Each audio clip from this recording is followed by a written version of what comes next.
Genèse 3 décrit le jugement de Dieu envers l'homme, déchu également son plan rédempteur. Tu marcheras sur ton ventre et la déclaration de Dieu sur Satan. Celui-ci ne peut plus œuvrer que sur la terre.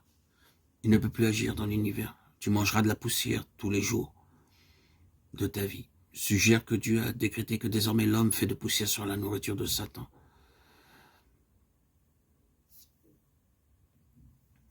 Dans l'Église, les vainqueurs représentent le Fils mâle. Ce Fils mâle est corporatif par nature. Il est désigné par l'expression « nos frères » dans Apocalypse 12, 10, 11. L'expression « le serpent ancien » est mentionnée à dessein par Dieu dans Apocalypse 12 pour nous rappeler le récit de Genèse 3. La femme qui donne naissance au fils mâle est Jérusalem. Cela ne se réfère pas uniquement à la Jérusalem terrestre, mais aussi à la Jérusalem céleste. La Bible nous enseigne que Dieu est notre Père, le Seigneur notre frère aîné, et Jérusalem notre mère, Galates 4, 24. Le soleil, la lune et les 12 étoiles coïncident avec le songe de Joseph et nous parlent des enfants d'Israël. Jérusalem est le centre de la nation d'Israël, c'est pourquoi la femme représente Jérusalem. La femme est la Jérusalem d'Apocalypse 21 et 22.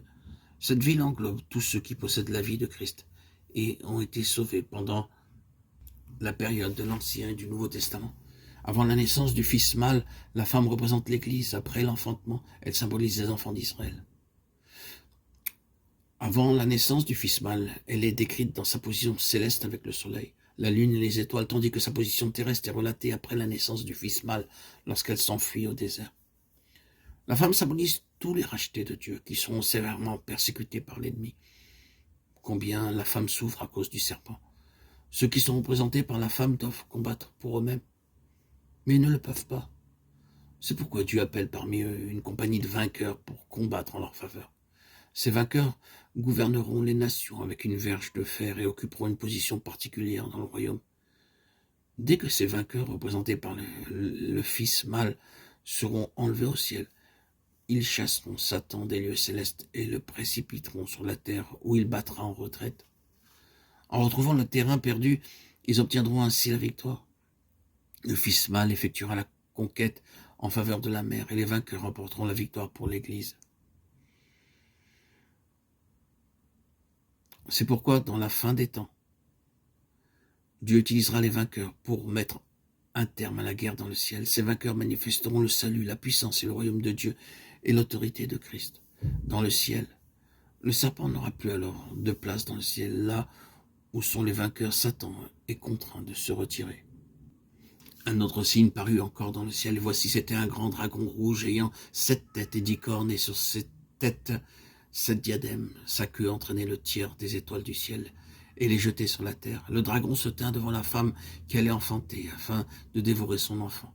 Lorsqu'elle aurait enfanté, elle enfanta un fils qui doit paître toutes les nations avec une verge de fer, et son enfant fut enlevé vers Dieu et vers son trône. Et la femme s'enfuit dans le désert, où elle avait un lien préparé par Dieu, afin qu'elle y fût nourrie pendant 1260 jours. Et il eut une guerre dans le ciel. Michel et ses anges combattirent contre le dragon. Et le dragon et ses anges combattirent, mais ils ne furent pas les plus forts. Et leur place ne fut plus trouvée dans le ciel. Et il fut précipité, le grand dragon, le serpent ancien, appelé le diable et Satan, celui qui séduit toute la terre. Il fut précipité sur la terre, et ses anges furent précipités avec lui. Et j'entendis dans le ciel une voix forte qui disait « Maintenant le salut est arrivé, et la puissance et le règne de notre Dieu, et l'autorité de son Christ.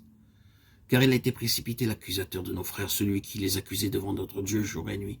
Ils l'ont vaincu à cause du sang de l'agneau et à cause de la parole de leur témoignage. Et ils n'ont pas aimé leur vie jusqu'à craindre la mort. » Apocalypse 12, 1, 11.